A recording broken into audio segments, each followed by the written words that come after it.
অভ্যুত্থানের বর্ষপূর্তিতে জুলাই গণহত্যার বিচার শেষ করার আশ্বাস দিয়েছেন আইন উপদেষ্টা অধ্যাপক আসিফ নজরুল।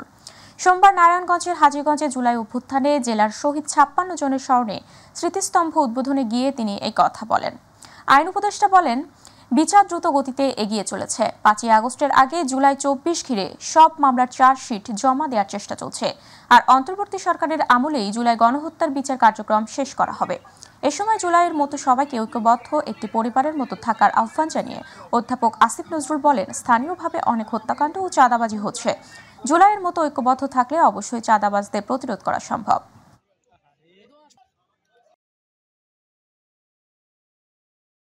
বিচার পূর্ণ গতিতে এগিয়ে চলেছে, কোন রকম কোনো গাফলতি থাকবে না। ইনশাআল্লাহ বিচার যেই গতিতে এগিয়ে চলেছে, আন্তর্জাতিক অপরাধ ট্রাইব্যুনালে ইনশাআল্লাহ যেই গতিতে বিচার এগিয়ে চলেছে, আমি দৃঢ়ভাবে বিশ্বাস করি আমাদের সরকারের শাসন আমলেই এই হত্যাকাণ্ডের বিচার হবে। গণভবনে জুলাই স্মৃতি জাদুঘরের কাজ প্রায় শেষ পর্যায়ে। আগামী ৫ আগস্ট জাদুঘরটি উদ্বোধন করা হবে, সেই অনুযায়ী প্রস্তুতি চলছে। দুপুরে গণভবনে জুলাই পুনর্জাগরণ অনুষ্ঠানমালার বিষয়ে আয়োজিত এক সংবাদ সম্মেলনে সংস্কৃতি বিষয়ক উপদেষ্টা মোস্তফা সরওয়ার ফারুকী এই তথ্য জানান। তিনি বলেন, আগামী ৫ আগস্টে জুলাই স্মৃতি জাদুঘর উদ্বোধন করা হলেও তা দর্শনার্থীদের জন্য উন্মুক্ত করা হবে আরও পরে। জুলাই স্মৃতি জাদুঘর পরিচালনার জন্য একটি আইনি কাঠামো দাঁড় করানো হবে বলেও জানান তিনি। আপনারা জানেন যে কোনো মিউজিয়াম করতে গেলে it takes lot of time. আমরা সময়ের বিপরীতে দৌড়াচ্ছি। ৫ আগস্ট এটার এক ধরনের একটা আনুষ্ঠানিক উদ্বোধন হবে, তবে দর্শনার্থীদের ভিজিটের জন্য ওপেন করা হবে কিনা এটা নিশ্চিত না। আমার ধারণা এটা আরও সময় লাগবে, কারণ প্রচুর কাজ বাকি। ছাত্র জনতার গণ অভ্যুত্থান চলাকালে গত ৫ আগস্ট রাজধানীর চাংখারপুলে গুলি করে ৬ জনকে হত্যার ঘটনায় মানবতা বিরোধী অপরাধের মামলার অভিযোগ গঠন করে বিচার শুরুর আদেশ দিয়েছেন ট্রাইব্যুনাল। সোমবার বিচারপতি গোলাম মর্তুজা মজুমদারের নেতৃত্বাধীন ৩ সদস্যের আন্তর্জাতিক অপরাধ ট্রাইব্যুনাল একে আদেশ দেন। এস এম আরিফের রিপোর্ট। ৫ আগস্ট রাজধানীর চাংখারপুলে গুলি করে ৬ জনকে হত্যার ঘটনায় মানবতা বিরোধী অপরাধের আলোচিত মামলার অভিযোগ গঠন করে বিচার শুরুর আদেশ দিয়েছেন আদালত। বিচারপতি গোলাম মর্তুজা মজুমদারের নেতৃত্বাধীন ৩ সদস্যের আন্তর্জাতিক অপরাধ ট্রাইব্যুনাল ১ এ আদেশ দেন। অভিযোগ গঠনের পরে আজকে তাদেরকে সময় দেওয়া হচ্ছে প্রস্তুতির জন্য। আগামী ১০ আগস্ট তারিখে প্রসিকিউশনের পক্ষে আনুষ্ঠানিক যে অভিযোগের পরে যে ওপেনিং স্টেটমেন্ট বলে, সেই স্টেটমেন্টের জন্য দিন ধার্য করা হয়েছে এবং ১১ই আগস্ট থেকে এই মামলার আনুষ্ঠানিক সাক্ষ্য গ্রহণ শুরু হবে এবং সেই দিন প্রথম সাক্ষ্য গ্রহণ অনুষ্ঠিত হবে। অভিযোগ গঠনকালে গ্রেপ্তার ৪ আসামি ট্রাইব্যুনালে হাজির ছিলেন। ৮ আসামির মধ্যে সাবেক ডিএমপি কমিশনার হাবিবুর রহমান সহ ৪ আসামি পলাতক রয়েছেন। তাদেরকে ট্রাইব্যুনালে হাজির হতে ৩ জুন পত্রিকায় বিজ্ঞপ্তি প্রকাশ করা হয়। আজকে আদেশে আমরা সন্তুষ্ট না। আমরা ওই যে ইয়েতে কথাই আছে, সাক্ষী মানে সাক্ষী ব্যতিরেকে কোনো কিছুই আমরা প্রমাণ এখন বলতে চাই না। বিজ্ঞ আদালত এটা যথাযথ বিচার করবে। গত ২৫ মে এ মামলায় প্রথম আনুষ্ঠানিক অভিযোগ আমলে নেন আন্তর্জাতিক অপরাধ ট্রাইব্যুনাল। নির্দেশিত হয়েছিলেন এস এম আরিফ, মাই টিভি, ঢাকা। আবু সাইদ ও মীর মাহফুজুর রহমান মুগ্ধসহ জুলাই অভ্যুত্থানে সারা দেশে যারা শহীদ হয়েছে তাদের জাতীয় শহীদ ও সংস্কার কার্যক্রমে সফলতার জন্য প্রধান উপদেষ্টা ডক্টর মোহাম্মদ ইউনূসকে জাতীয় সংস্কারক কেন ঘোষণা করা হবে না তা জানতে চেয়ে রুল জারি করেছেন হাইকোর্ট। একই সঙ্গে জুলাই আগস্টে বৈষম্য বিরোধী আন্দোলনে শহীদদের তালিকা কেন করা হবে না রুলে তাও জানতে চেয়েছেন হাইকোর্ট। মন্ত্রিপরিষদ সচিব, অর্থ মন্ত্রণালয়ের সচিব, আইন, বিচার ও সংসদ বিষয়ক মন্ত্রণালয়ের সচিব, জনপ্রশাসন মন্ত্রণালয়ের সচিব ও প্রতিরক্ষা মন্ত্রণালয়ের সচিবকে রুলের জবাব দিতে বলা হয়েছে। এই সংক্রান্ত এক রিটের প্রাথমিক শুনানি নিয়ে সোমবার হাইকোর্টের বিচারপতি ফাহমিদা কাদের ও বিচারপতি সৈয়দ জাহেদ মনসুরের সমন্বয়ে গঠিত বেঞ্চ এই আদেশ দেন।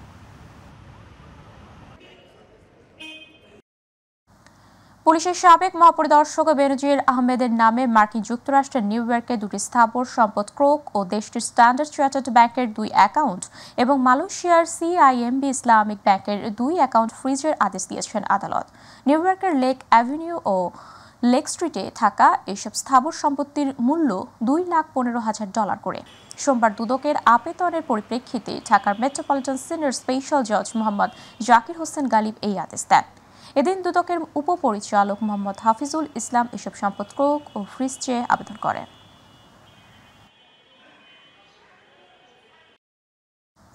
মিটফোর্ডের ঘটনাকে কেন্দ্র করে কয়েকটি চক্র বাংলাদেশের রাজনীতিকে ভিন্ন খাতে প্রভাবিত করার চেষ্টা করছে বলে অভিযোগ করেছেন বিএনপির মহাসচিব মির্জা ফখরুল ইসলাম আলমগীর।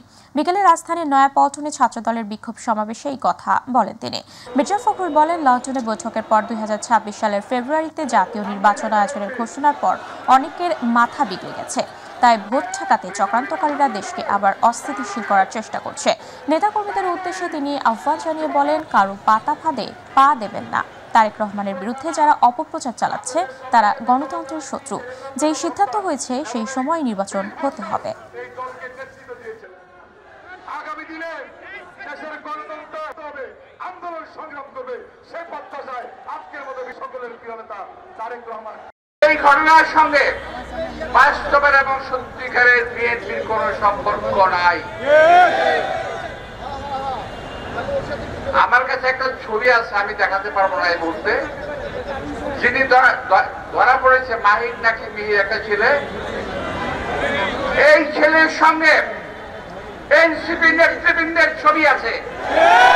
আমি দেখাতে পারি, আমি চ্যালেঞ্জ করে বলতে পারি, এই ছেলের সঙ্গে ছবি আছে ওদের সঙ্গে, যে ছেলে ধরা পড়েছে। বিএনপির উপরে দায় চাপিয়ে দেওয়ার চেষ্টা করছেন চক্রান্তকারী, ষড়যন্ত্রকারী।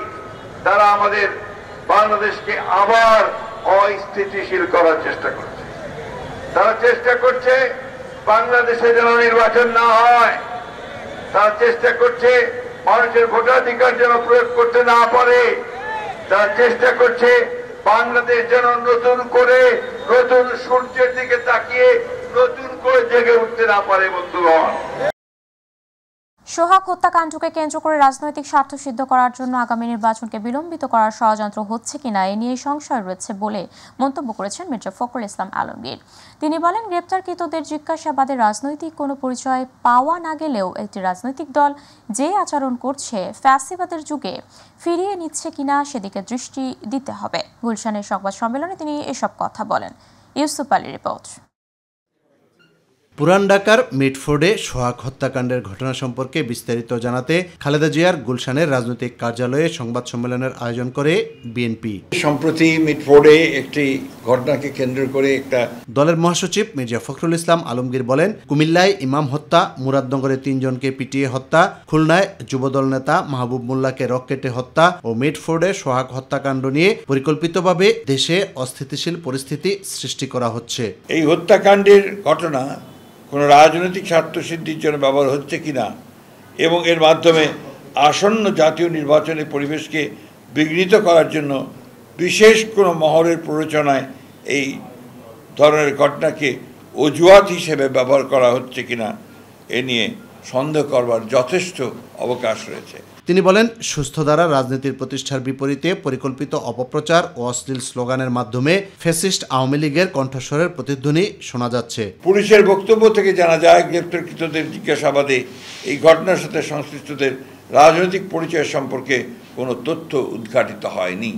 সরকার পরিচালনার দায়িত্বে না থাকা সত্ত্বেও বিশেষ একটি রাজনৈতিক দল ও তার প্রধান নেতৃত্বকে দায়ী করে বিক্ষোভ মিছিল আয়োজন এবং অশ্লীল ভাষা প্রয়োগ করে রাজনৈতিক সংস্কৃতিকে আবারও সেই ফ্যাসিবাদের যুগে ফিরে নিয়ে যাচ্ছে কিনা সেটা জনগণের সামনে প্রশ্ন হয়ে দেখা দিয়েছে।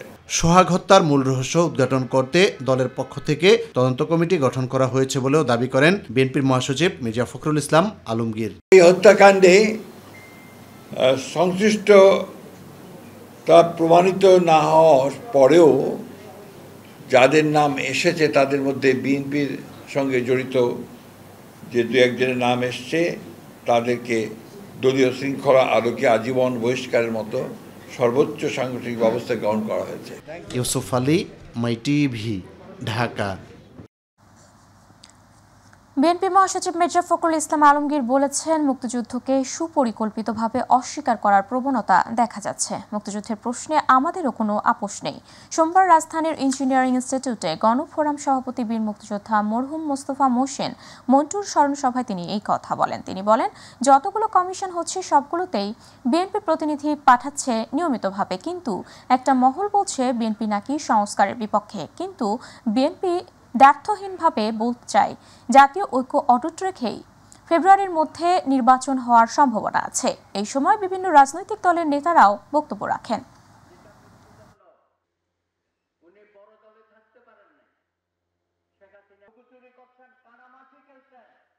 জনগণের আশা পূরণ না করলে জনগণই তার অবস্থান নেবেন। গণতন্ত্রকে শক্ত মজবুত শক্ত ভিত্তি দেওয়ার জন্য আজকে আমাদেরকে ঐক্যবদ্ধ থাকতে হবে।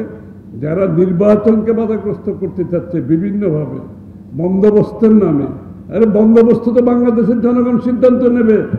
2016 সালে দেশনেত্রী বেগম খালেদা জিয়া ভিশন 2030 দেন, যেটার মধ্যে আজকের সংস্কারের যে ইস্যুগুলো এসছে প্রায় প্রত্যেকটি তার মধ্যে আছে। আপনাদেরকে কিন্তু মাঠে জনগণকে নিয়ে সেই ঐক্যকে সক্রিয়ভাবে পুনঃপ্রতিষ্ঠা করতে হবে, যে ঐক্যর মধ্যে দিয়ে কিন্তু সেই পরিবর্তন আমরা আনতে পারব। জুলাই গণ অভ্যুত্থানের 1 বছর পূর্তি উদযাপন উপলক্ষে ঘোষিত দেশ গড়তে জুলাই পদযাত্রা কর্মসূচির 14তম দিনে পটুয়াখালীতে পদযাত্রা ও পথসভা করেছে জাতীয় নাগরিক পার্টি এনসিপি। বেলা 11টায় পৌর শহরের নিউ মার্কেট থেকে পদযাত্রা শুরু করেন দলের কেন্দ্রীয় নেতৃবৃন্দ। এই সময় তারা জুলাই আন্দোলনের শহীদ পরিবার, আহত এবং সাধারণ মানুষের কাছে গিয়ে তাদের অনুভূতি আদান প্রদান করেন ও প্রত্যাশা সম্বন্ধে খোঁজখবর নেন। পদযাত্রাটি নিউ মার্কেট থেকে লঞ্চঘাট, চকবাজার, পুরান বাজার, মুকুল সিনেমা হল, বনানী পৌরসভা হয়ে সার্কিট হাউসের সামনে গিয়ে পথসভায় মিলিত হয়। এ সময় এনসিপি আহ্বায়ক নাহিদ ইসলাম বলেন, কোনো চাঁদাবাজি ও সহিংসতা মেনে নেওয়া হবে না। প্রয়োজনে আবারও আন্দোলনে মাঠে নামবে এনসিপি।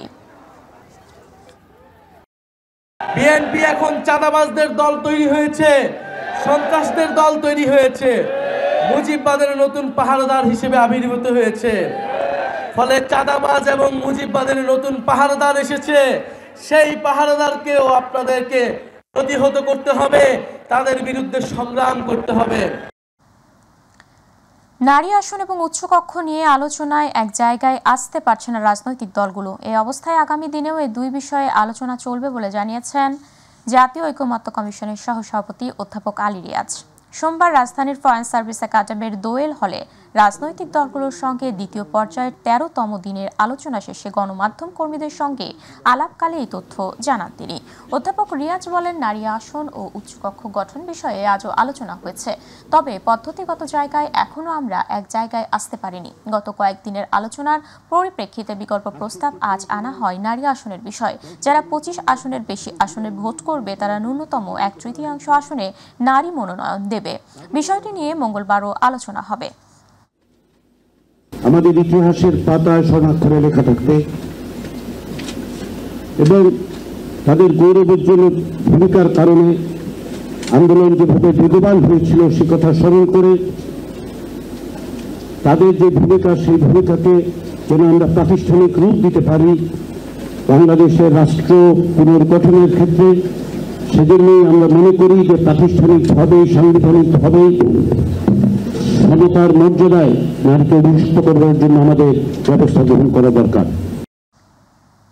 রাজধানীর পুরান ঢাকার স্যার সলিমুল্লাহ মেডিকেল কলেজ হাসপাতালের সামনে ভাঙাড়ি ব্যবসায়ী সোহাগকে নৃশংস হত্যার ঘটনায় গ্রেপ্তার 2 ভাই সজীব ব্যাপারী এবং রাজীব ব্যাপারীর 5 দিন করে রিমান্ড মঞ্জুর করেছেন আদালত। সোমবার ঢাকার মেট্রোপলিটন ম্যাজিস্ট্রেট মাসুম মিয়া তাদের রিমান্ডের আদেশ দেন। এর আগে রোববার মধ্যরাতে নেত্রকোনা থেকে তাদের গ্রেপ্তার করে পুলিশ। এদিকে সোহাগ হত্যা মামলায় তারেক রহমান রবিনকে গ্রেপ্তার দেখানো হয়েছে। ঢাকার metropolitan magistrate M Misbah Ur Rahman তদন্ত কর্মকর্তার আবেদনের পরিপ্রেক্ষিতে তাকে গ্রেপ্তার দেখানোর আবেদন মঞ্জুর করেন। বৃহস্পতিবার রবিনকে অস্ত্র মামলায় 2 দিনের রিমান্ড নেওয়া হয়। এবারে রক্তাক্ত জুলাই গণ অভ্যুত্থান।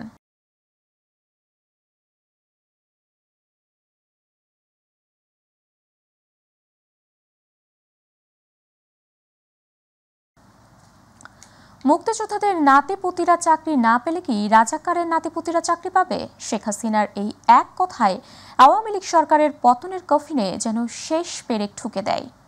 শিক্ষার্থীদের কটাক্ষ করে দেয়া সেই বক্তব্যের প্রতিবাদে মধ্যরাতেই বিক্ষোভে ফেটে পড়েন শিক্ষার্থীরা। রচিত হয় সেই ঐতিহাসিক স্লোগান, তুমি কে আমি কে, রাজাকার রাজাকার, কে বলেছে স্বৈরাচার স্বৈরাচার। আরও জানাচ্ছেন আতিকুর রহমান তিতাস।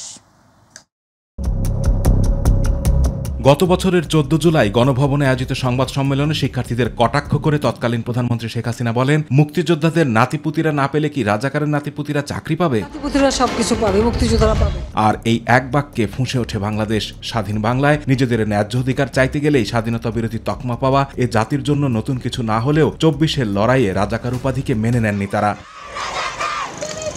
তাৎক্ষণিকভাবে তৎকালীন সরকার প্রধানের এমন বক্তব্য প্রত্যাহারের দাবি জানান শিক্ষার্থীরা। প্রতিবাদ জানাতে রাত 10টা থেকেই ঢাকা বিশ্ববিদ্যালয়ে টিএসসিতে জড়ো হতে থাকেন শিক্ষার্থীরা।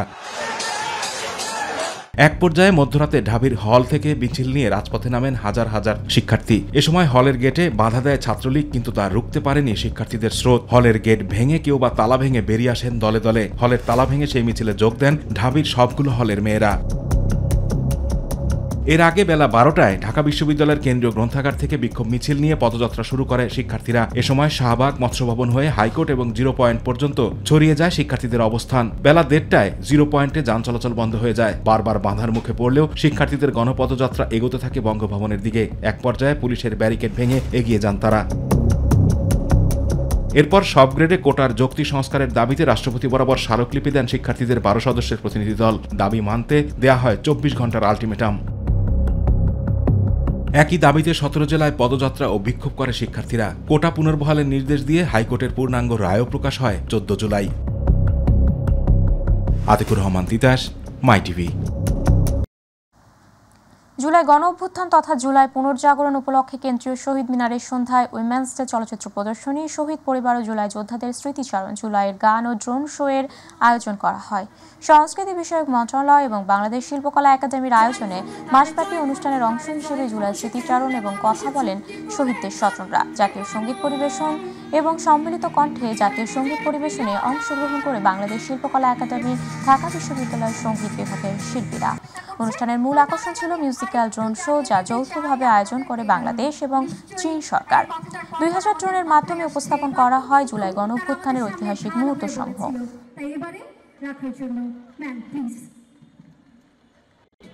জুলাইতে আমরা যতক্ষণ খুশি ততক্ষণ কথা বলতে পারতাম। গুপ্ত সংগঠন কর্তৃক মব সৃষ্টির অপচেষ্টা, শিক্ষা প্রতিষ্ঠানের শিক্ষার সুষ্ঠু পরিবেশ বিনষ্ট করা এবং সারা দেশে আইন শৃঙ্খলা পরিস্থিতির অবনতির প্রতিবাদে নরসিংদীতে বিক্ষোভ মিছিল করেছে নরসিংদী জেলা ছাত্রদল। কেন্দ্রীয় ছাত্রদল ঘোষিত কর্মসূচির অংশ হিসেবে এই বিক্ষোভ মিছিল করে জেলা ছাত্রদল। জেলা ছাত্রদলের সভাপতি সিদ্দিকুর রহমানের নেতৃত্বে শহরের জেলখানা মোড় থেকে মিছিল শুরু হয়ে নরসিংদী প্রেস ক্লাবের সামনে শেষ হয়। মিছিল পূর্বে সংক্ষিপ্ত সভায় বক্তব্য রাখেন জেলা ছাত্রদলের সাধারণ সম্পাদক মেহেদী হাসান রিফাত সহ অন্যান্য নেতৃবৃন্দ।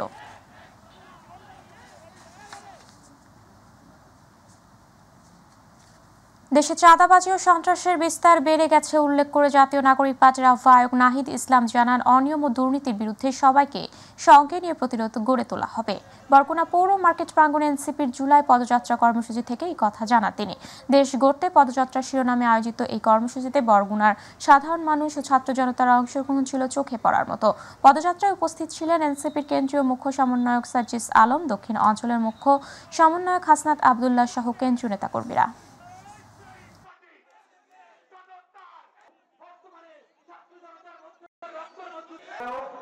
উত্তরাঞ্চলের মুখ্য সংগঠক বক্তব্য দিবেন, আমরা শুনবো। জুলাই পদযাত্রায় বের হয়, সেই জুলাই পদযাত্রায় প্রিয় বরগুনাবাসী, আপনারা জানেন বিগত 16 বছর স্বরাষ্ট্র উপদেষ্টা অবসরপ্রাপ্ত লেফটেন্যান্ট জেনারেল জাহাঙ্গীর আলম চৌধুরী বলেছেন, মব ভায়োলেন্স বন্ধে জনগণকে সরব হতে হবে, কারণ তারা সরব হলেই এটা বন্ধ হবে। এটি কোনো অবস্থাতেই গ্রহণযোগ্য নয়। কেউ যদি মব সৃষ্টি করতে চায় তবে জনগণ যেন তাকে আইন শৃঙ্খলা রক্ষাকারী বাহিনীর কাছে হস্তান্তর করে। আইন নিজের হাতে তুলে নেওয়ার অধিকার কারো নেই। দুপুরে কক্সবাজার বিয়াম ফাউন্ডেশন আঞ্চলিক কেন্দ্রে রোহিঙ্গা ক্যাম্প সহ জেলায় মাদকদ্রব্য নিয়ন্ত্রণ বিষয়ক এক সভা শেষে সাংবাদিকদের প্রশ্নের জবাবে তিনি এসব কথা বলেন। এ সময় তিনি চাঁদাবাজি ও মাদকের বিরুদ্ধে সরকারের জিরো টলারেন্সের কথা তুলে ধরেন। জনগণ সরব হলে তো জনগণই মব ভায়োলেন্স বন্ধ করে দেবে। মব ভায়োলেন্স কোনো অবস্থায় গ্রহণযোগ্য নয়। যদি কেউ কোনো কিছু করতে যায় তারা আইনের জন্য তারা আইন প্রয়োগকারী সংস্থার কাছে হ্যান্ড ওভার করে। নিজের হাতে কারো আইন তুলে নেওয়ার অধিকার কারণ। চাঁদাবাজি বন্ধে সরকার কঠোর অবস্থান নিয়েছে। যে চাঁদাবাজি যে পরিচয় তার হোক না কেন, সে যত উচ্চ লেভেলের হোক না কেন, কাউকে ছাড়তে হবে। পাল্টা শুল্ক নিয়ে যুক্তরাষ্ট্রের সাথে তৃতীয় পর্যায়ের আলোচনার জন্য প্রস্তুতি নেওয়া হচ্ছে বলে জানিয়েছেন বাণিজ্য উপদেষ্টা শেখ বশির উদ্দিন। এই পর্যায়ের আলোচনার জন্য যুক্তরাষ্ট্রের কাছে সময় চাওয়া হয়েছে বলেও জানান তিনি। বাংলাদেশ যুক্তরাষ্ট্র শুল্ক আলোচনা শেষে দেশে ফিরে বিকেলে সচিবালয়ে সংবাদ সম্মেলনে এসব কথা জানান বাণিজ্য উপদেষ্টা। এ সময় বাণিজ্য সচিব মাহবুবুর রহমান শুল্ক আরোপ বাংলাদেশের জন্য বড় ধরনের অভিঘাত উল্লেখ করে সরকার এ নিয়ে কাজ করছে বলে জানান। আলোচনা আছে রাকিব হাসান। যুক্তরাষ্ট্রে রপ্তানি হওয়া বাংলাদেশি পণ্যের উপর ৩৫% শুল্ক আরোপের ঘোষণা দিয়েছেন মার্কিন প্রেসিডেন্ট ডোনাল্ড ট্রাম্প, যা কার্যকর হবে ১ আগস্ট থেকে। এরই মধ্যে শুল্ক ইস্যু নিয়ে যুক্তরাষ্ট্রের সাথে ২ দফায় বৈঠক করেছেন বাংলাদেশের একটি প্রতিনিধি দল। সোমবার দেশে ফিরে এ বিষয়ে সচিবালয়ে ব্যবসায়ীদের সাথে বৈঠক করেন বাণিজ্য উপদেষ্টা। পরে সংবাদ সম্মেলনে বাণিজ্য সচিব জানান, যুক্তরাষ্ট্রের এই শুল্ক আরোপ বাংলাদেশের জন্য বড় অভিঘাত। রেসিপ্রোকাল ট্যারিফ যেটা আমাদের বাণিজ্যের ক্ষেত্রে বড় ধরনের একটা অভিঘাত, আমরা সেই পরিমাণ গুরুত্ব দিয়েই আমরা খুব বড় একটা অভিঘাতের কথা বিবেচনা করে আমরা যথেষ্ট জড়িত থেকে কাজটা সম্পন্ন করার চেষ্টা করছি এবং বাংলাদেশের উপরে যাতে এই পরিমাণ শুল্কের আঘাতটা না আসে সেজন্য আমরা সর্বাত্মক প্রচেষ্টা নিচ্ছি। বাণিজ্য উপদেষ্টা জানান, যুক্তরাষ্ট্রের সাথে দর কষাকষির জন্য তৃতীয় পর্যায়ের বৈঠকের প্রস্তুতি নিচ্ছে সরকার। তিনি আশা প্রকাশ করেন, যুক্তরাষ্ট্র যৌক্তিক পর্যায়ের শুল্ক নির্ধারণ করবে। আমাদের আন্তঃমন্ত্রণালয়ের বিভিন্ন সংশ্লিষ্ট বিষয় রয়ে গিয়েছে, সেগুলোকে আমলে নিয়ে আমাদের প্রস্তুতি সম্পূর্ণ করে আমরা অতি দ্রুত আবার যুক্তরাষ্ট্রে ফেরত যাচ্ছি এবং আমরা আশা করছি যে আল্লাহর রহমতে আমাদের একটা ভালো আউটকাম যেন এটার জন্য আসে, এটার জন্য আমরা সার্বিকভাবে সকলে একত্রে কাজ করছি।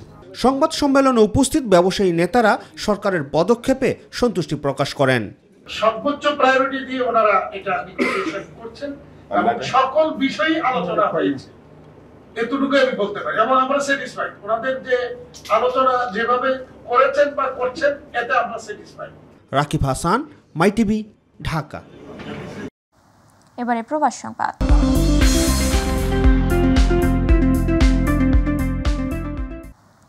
পর্যাপ্ত ডকুমেন্টস ছাড়া ভ্রমণ বিষয়ে মালয়েশিয়া প্রবেশের চেষ্টা করার সময় ৯৬ বাংলাদেশি নাগরিক সহ বিভিন্ন দেশের প্রায় ১৩১ জনকে কুয়ালালামপুর আন্তর্জাতিক বিমানবন্দর থেকে নিজ দেশে ফেরত পাঠিয়েছে দেশটির কর্তৃপক্ষ। প্রতিনিধি আশরাফুল মামুন জানান, গত ৩ দিন ধরে মালয়েশিয়া সীমান্ত নিয়ন্ত্রণ ও সুরক্ষা সংস্থা কর্তৃক অভিযানে ৩০০ জনেরও বেশি বিদেশিকে মালয়েশিয়া প্রবেশ করতে বাধা দেওয়া হয়েছে।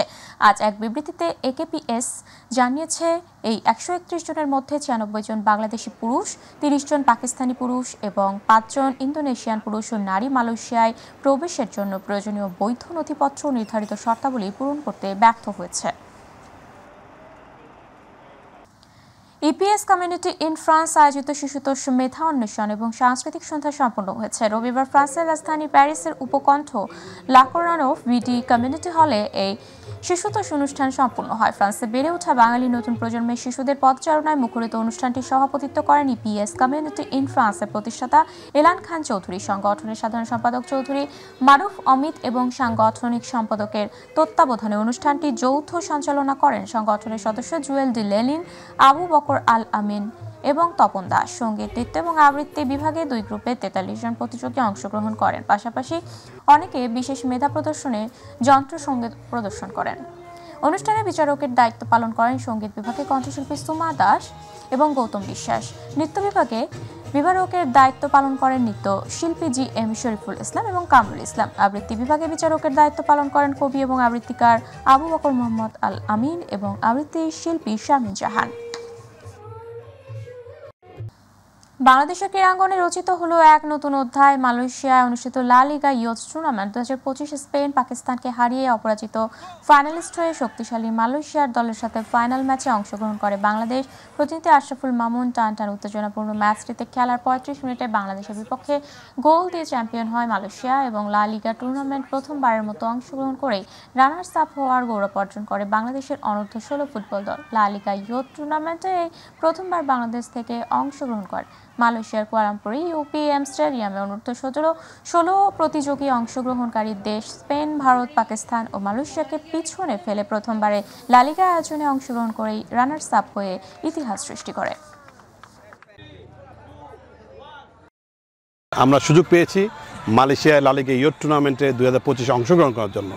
আপনারা জানেন যে চুলচেরা বিশ্লেষণের মাধ্যমে, যাচাই বাছাইয়ের মাধ্যমে, হ্যালো সুপারস্টার অ্যাপের মাধ্যমে আমরা যেটা করেছি, সারা দেশ থেকে আমরা অনলাইন প্রযুক্তির মাধ্যমে হ্যালো সুপারস্টার অ্যাপ্লিকেশনের মাধ্যমে আমরা প্লেয়ারদের রেজিস্ট্রেশন করেছি। We are so happy to have you everyone. I hope you enjoy, go back to your countries and have a nice days. What you have done, you learn a lot of things. Sorry to say that you are in the runner-ups, but you play the best.